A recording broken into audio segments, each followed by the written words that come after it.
el fortalecimiento, el escenario del Asia-Pacífico. Bien, gracias Ramón de nuevo por la... Pero claro, esa es una indicación, usted enfoca como quiera. Sí, gracias por la invitación de nuevo. Saludo a Leo Minaya, que está aquí desde temprano, y al general Cordero.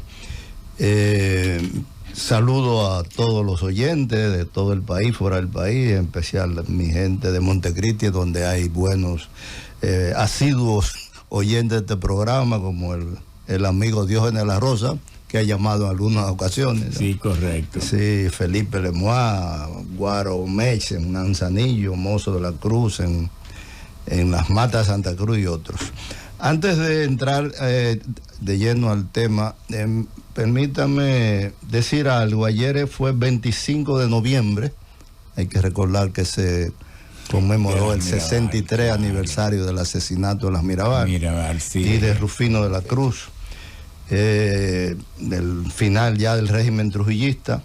Hay que recordar también, especialmente para la juventud, que no se olvide esa historia, que el régimen de Trujillo empezó con el asesinato de una mujer embarazada, Altagracia Almanzar, esposa de Virgilio Martínez Reina, el poeta, tío de Virgilio Mainardi Reina, me imagino que tú lo conociste. Claro. El dirigente del PRD. Y sobre todo a su hermana Corina. Exactamente. Doña Corina, ya viejecita. Mainardi, sí. La madre de Luis Cuello Mainardi. Sí, de todos esos luchadores antitrujillistas. De ese centro de Corazones Unidos. Exactamente, entonces, sí. Bien, entonces recordar eso porque desgraciadamente todavía hoy, después de muchos años del ajusticiamiento de Trujillo, aparecen algunos grupos con prácticas trujillistas de agresión al que tiene diferencia, como tú mencionabas, ¿no? De agresión a mujeres, como se han dado en algunas manifestaciones, e incluso de amenaza. Hasta un diputado, el diputado Dionisio Rodríguez Restituyo del Frente Amplio, tuvo que hacer una denuncia en la misma Cámara de Diputados porque ha sido amenazado. ¿Cómo? ¿De qué? Por eso uno de esos grupos neotrujillistas, y él hizo una denuncia en la Cámara y entregó una carta al presidente de la Cámara con copia al presidente de la República, a los ministros de Interior y Policía, etcétera. Es bueno entonces que la juventud recuerde esos datos de lo que fue el trujillismo y que eso no se vuelva a repetir en la historia dominicana bajo ningún concepto, sino que vivamos en paz. Pero tal vez sería bueno que ya que usted tuvo el latino de mencionarlo, que describa qué fue lo que pasó con las hermanas Mirabal, su asesinato, a qué se debió y cómo fue. Bien, porque muchos jóvenes oyen mencionar esto de las Mirabal, pero nada más. Ok, bien, las hermanas Mirabal, especialmente Minerva fue de las luchadoras antitrujillistas de los años 40, 46, de la formación de la Juventud Democrática que se constituyó en aquella época, al calor después de la Segunda Guerra Mundial. Una niña de 17, era muy joven, sí, era muy joven. Años. Pero fue de esa época, después de la Segunda Guerra Mundial. Aquí Trujillo aparentó cierta apertura, presionado por las circunstancias. Hubo grandes huelgas un poco antes, encabezada por Mauricio Báez, ¿no? Y en ese momento histórico se dio esa apertura, pero luego Trujillo apretó nuevamente. Muchos tuvieron que irse al exilio, otros fueron asesinados incluso en el exilio, como el caso de Mauricio Báez.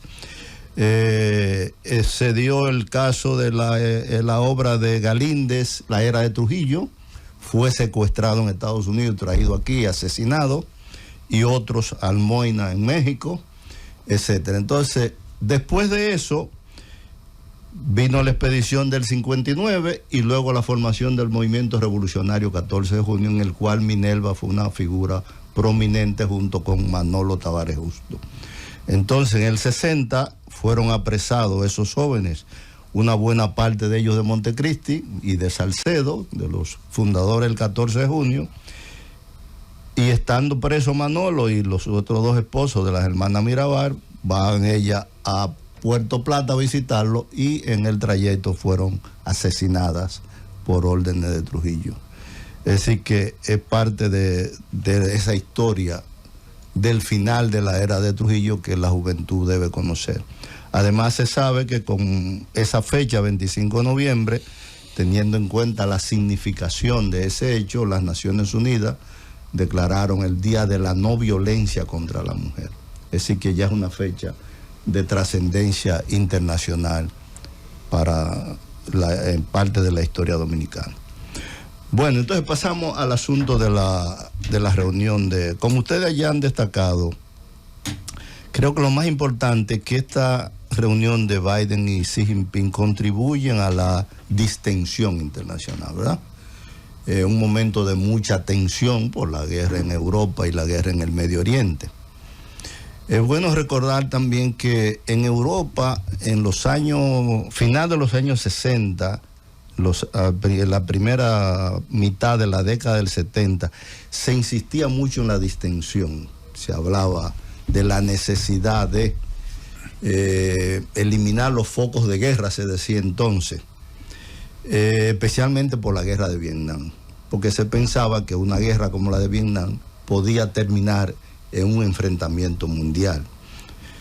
Cuando los vietnamitas hicieron aquella gran ofensiva, el general Cordero sabrá más de eso que nosotros, aquella gran ofensiva del 68, que se creía que iba a derrotar a Estados Unidos, los vietnamitas llegaron a cercar una gran fortaleza y los Estados Unidos amenazaron, según se mencionó eso en Europa especialmente, yo estuve en el 69 hasta el 70 en aquella época en Europa, los Estados Unidos amenazaron con el uso del arma nuclear contra los vietnamitas para poder contenerlos.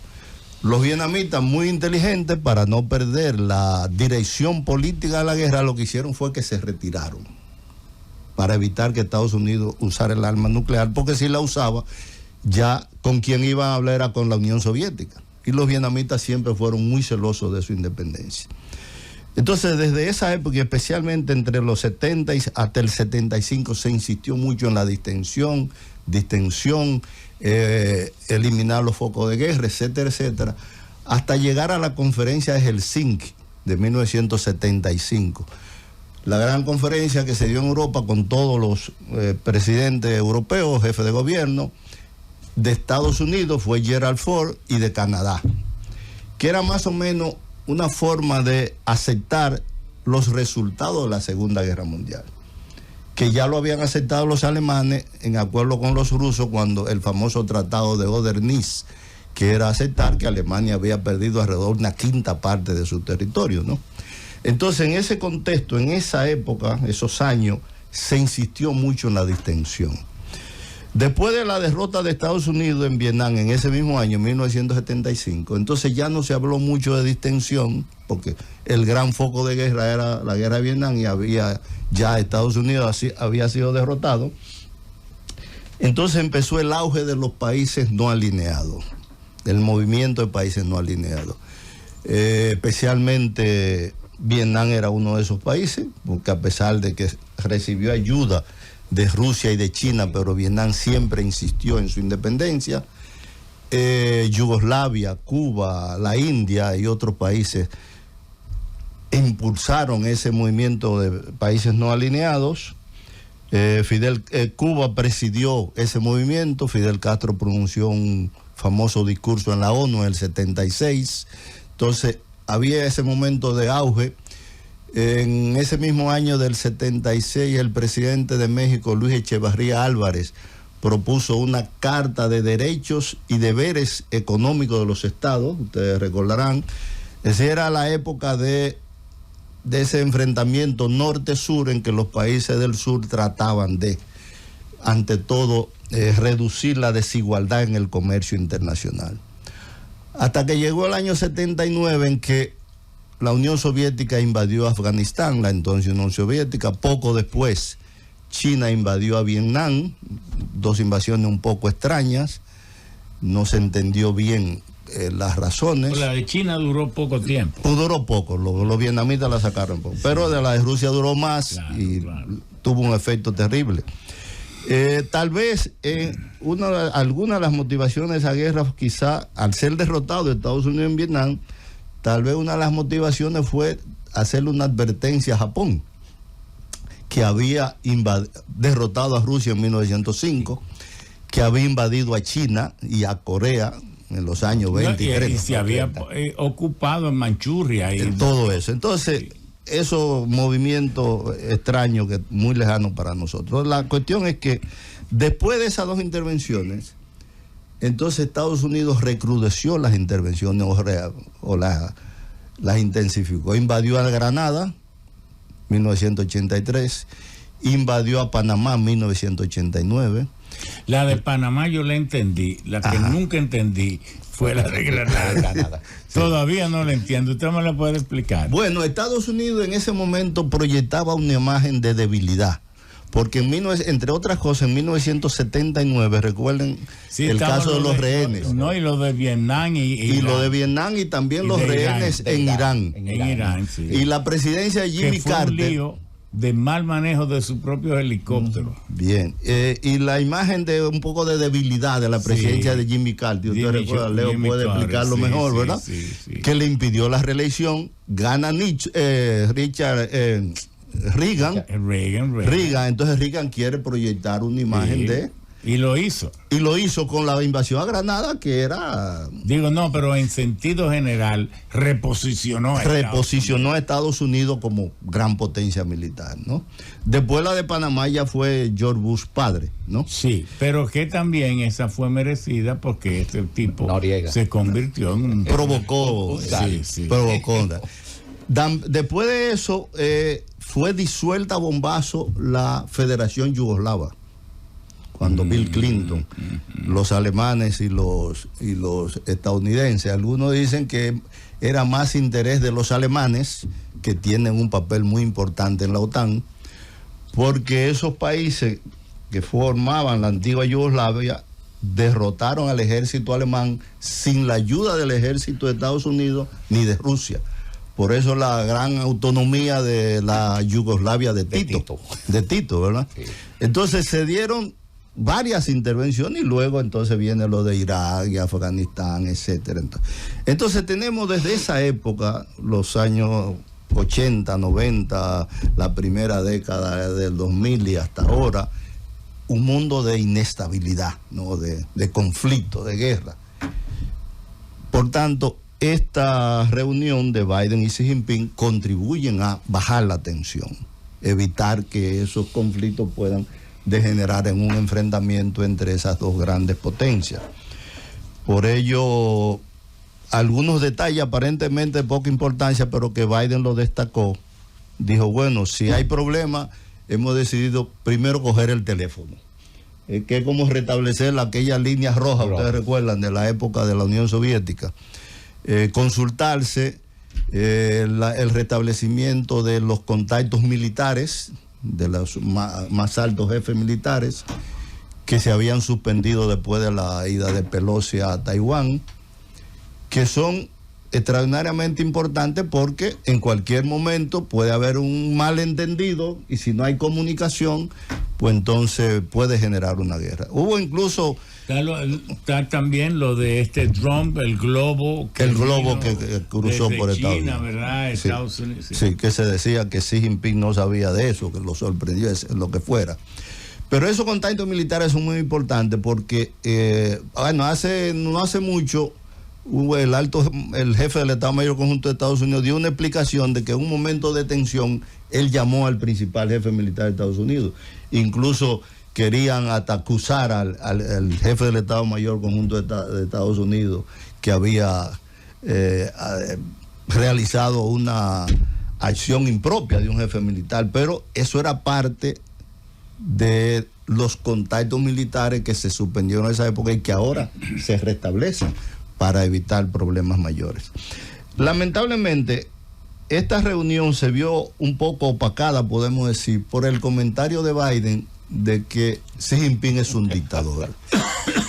Aparentemente algo sin importancia. Pero yo pienso que eso es correcto, porque él lo que no es un tirano, tal vez, pero un dictador sí lo es. Bien, pero eso, si Xi Jinping hubiera dicho, por ejemplo, que se acababa de reunir con el anciano presidente de Estados Unidos, ¿cómo se habría visto eso en el Departamento de Estado? Como una indelicadeza diplomática, por lo menos. Entonces, ese tipo de cosas no ayudan a las relaciones. O si Xi Jinping hubiera dicho algo más, que la próxima vez quisiera verse con un presidente que fuera menos viejo que Biden, por ejemplo, habría sido una alusión a Donald Trump. Pero acuérdese, le quiero picar a usted el amor propio. Ajá. Acuérdese que Estados Unidos todavía no ha sido derogado como la primera potencia mundial. Mantiene la entonces, algún dato de diferenciación, todavía Estados Unidos, a pesar de los comportamientos de Trump contra los derechos humanos y sus evidentes galanteos al Ku Klux Klan y al supremacismo, todavía Estados Unidos se le ve como el defensor de los derechos humanos. Y entonces allí Xi Jinping no esconde que una de las cosas que él ha hecho es, para fortalecer la unidad china, es también reprimir, argumentando que reprime a la corrupción, reprimir cualquier disensión dentro del partido contra su autoridad. Sí, pero y esos son problemas internos de China. Sí, como es un problema interno de Estados Unidos. Pero Estados Unidos acostumbra a cuando se reúne con los jefes de Estado, encararle, mire, usted está violando los derechos humanos, porque donde quiero llegar es yo te entiendo, que Estados Unidos quiere ratificar su condición de líder de los derechos humanos. Sí, te entiendo perfectamente, pero eso no ayuda en las relaciones internacionales, porque es que Xi Jinping representa a China, no importa el calificativo que se le dé, y Joe Biden representa a Estados Unidos, aunque sea un anciano. Ese es un problema de los estadounidenses, si es anciano o no es anciano, ¿no? Y lo comparo especialmente con el equipo Obama-Biden, por cierto que Biden formaba parte de ese equipo. Obama fue más, podemos decir, más cuidadoso en ese tipo de calificativos. Y no solamente en los calificativos, sino también en tratar problemas de envergadura de la situación internacional. Por ejemplo, en el año 2010, Obama firmó con Medvedev un tratado de destrucción parcial de las armas nucleares en Praga. Ese es un problema importante, ¿no? La administración Obama hizo algo parecido a lo que hizo Nixon, Kissinger en las relaciones con China y Rusia. Trató, en este caso, Nixon, Kissinger se entendieron con China para enfrentar a la Unión Soviética, y Obama y su administración trataron de entenderse con Rusia para enfrentar a China. Fue un manejo más inteligente. En cambio, la administración Biden, desde que llegó, ha pretendido enfrentarse simultáneamente a China y a Rusia. Y eso crea más inestabilidad en el mundo. Porque la unión entre China y Rusia ahora es más fuerte que nunca. Exactamente. Ellos mismos la han propiciado. Ellos mismos la han propiciado. Y además la administración Obama entendió bien otro problema que nos concierne, que es Latinoamérica, que es el caso de Cuba. El gobierno de Obama reconoció el gobierno de Cuba. No podía eliminar el bloqueo porque eso le corresponde al Congreso de Estados Unidos, pero empezó una política de distensión con Cuba. Se sabe bien que Estados Unidos... Y dijo que durante 50 o 60 años el bloqueo y todo eso no había funcionado y que seguir haciendo lo mismo. Exactamente. Y querer esperar resultados distintos era casi una torpeza. Exactamente. Remembrando a Einstein. Claro, haciendo lo mismo no podía tener resultados diferentes. Distintos, y que por tanto él intentaba derogar esas repeticiones sin resultados positivos para Estados Unidos. Y eso abrió la esperanza en Cuba.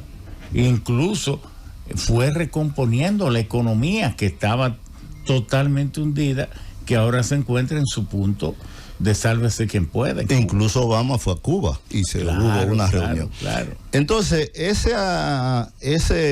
el entender ese problema, especialmente en el caso de América Latina, la administración Obama lo entendió mejor. Porque mientras exista ese bloqueo, como dijo cierta vez un ministro de Defensa de Brasil, mientras Estados Unidos tenga esa actitud hacia Cuba, eso lacera las relaciones con América Latina. Claro. Y no solamente con América Latina, sino que con todo el mundo, porque se ha visto nuevamente por 31 vez consecutiva que Estados Unidos es derrotado en las Naciones Unidas cuando Cuba somete una resolución en contra del bloqueo. Esta vez solamente Israel apoyó a Estados Unidos. No juegue. Solo Israel esta vez. Y cada año siempre es menos, hasta ahora que solamente Israel. ¿Y eso a quién perjudica? Perjudica a Estados Unidos. Porque no es que Cuba sea la gran potencia diplomática que pueda derrotar a Estados Unidos. Es que el mundo de hoy rechaza el bloqueo como práctica en las relaciones internacionales. Entonces, eso lo entendió mejor la administración Obama. Y además, América Latina es el espacio vital, natural de Estados Unidos. Por supuesto. Estados Unidos debe ser por lo menos líder de América. Exactamente. E incluso en estas circunstancias mundiales, si Estados Unidos debería tener las mejores relaciones posibles con América Latina, eliminando ese bloqueo, precisamente, entre otras cosas, para poder enfrentar a China y a Rusia.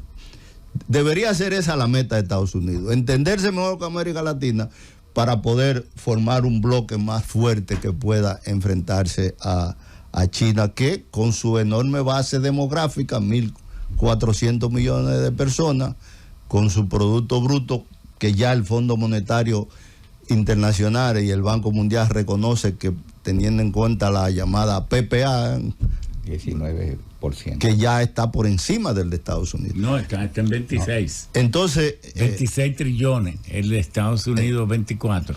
Bien, entonces, lo más inteligente sería que Estados Unidos, que la administración Biden siguiera por lo menos esas huellas de la administración Obama en lo que respecta a reducir las armas nucleares, una destrucción parcial, gradual, como se le llame, y mejorar sus relaciones con América Latina. Lamentablemente, la administración Biden ha seguido un poco algunos aspectos de la administración de Trump, en vez de seguir esos lineamientos de la administración Obama. Entonces, eso... No, en cierta forma, Biden ha sido